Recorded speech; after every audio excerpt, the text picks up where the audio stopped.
Hello, welcome back for Unit 4 of our Modern World History course in the online format here at Waldorf University. And as we get into our Unit 4 video today, I'm going to talk to you briefly about our next skill, which is continuity and change, or the things that are different or stay the same over the course of a historical situation. I'm going to talk about the discussion board for this week, and then I'm going to talk about your Unit 4 quiz and Unit 4 essay. We got two things to do when it comes to kind of our assignments this week. So let's dive right into it. This week, our skill is continuity and change. As I mentioned, these are going to be the objective things that are different and stay the same over the course of a historical situation. With continuities and changes, these are going to be the facts as they are, kind of the big things that we can identify that anyone would agree to that are going to change over the course of a historical situation. So in our content this week, we're talking about the Atlantic revolutions. And if we think about this, maybe this can help us better understand continuity and change. For instance, as we think about we could look at it the American Revolution, we could look at it as the Haitian Revolution. Let's take a look at Haiti. In Haiti, prior to the revolution, obviously slavery is a very important driver of people's day-to-day lives and the overall economic just functioning of the island. And after the revolution, we're no longer going to have slavery in Haiti. So one of the ways to think about it is that's a massive change, right? This idea that objectively anyone would agree that before the revolution there was enslaved people working in Haiti.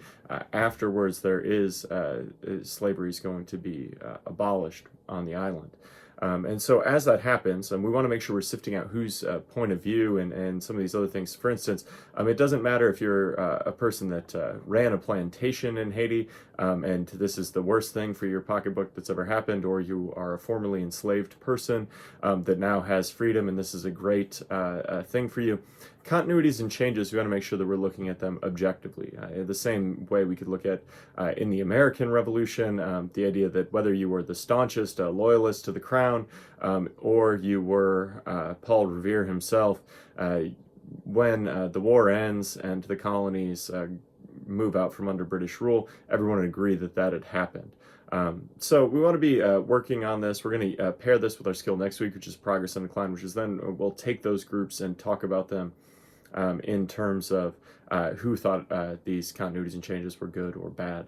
So we want to be using this skill. You're going to use it over on the discussion board this week. We're going to talk about feminism and women's suffrage movements, and if they're an extension of these Atlantic revolutions. I think this is a really interesting question.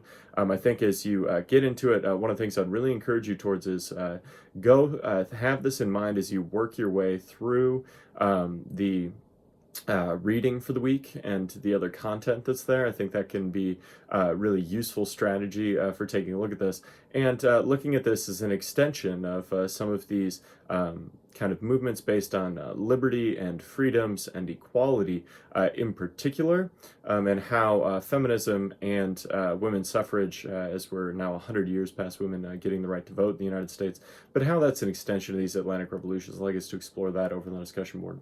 Then you do, as I mentioned, have two things you got to do for Unit 4. First is the Unit 4 quiz. This is going to be a breeze. Another thing that I would encourage you to open up before you do the reading, because it's just matching dates and events, and that should be pretty straightforward. And if you do it, have it open, or you're able to print it off and have it there while you're doing your reading. It'll make this a really easy thing to do.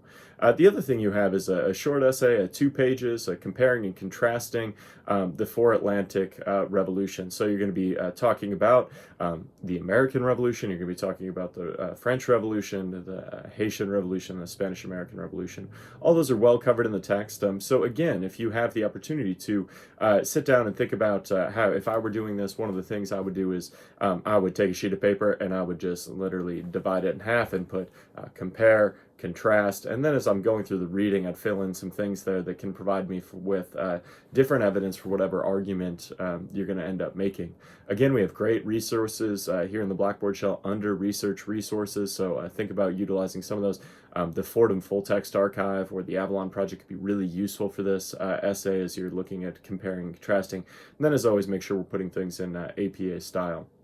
If you have questions, make sure you're reaching out. I'm here to help you however I can. I think we're doing a good job in the course here as we approach the halfway point. I'm really grateful for the hard work you put in the class so far, and I look forward to the exceptional things you're going to do this week. Good luck.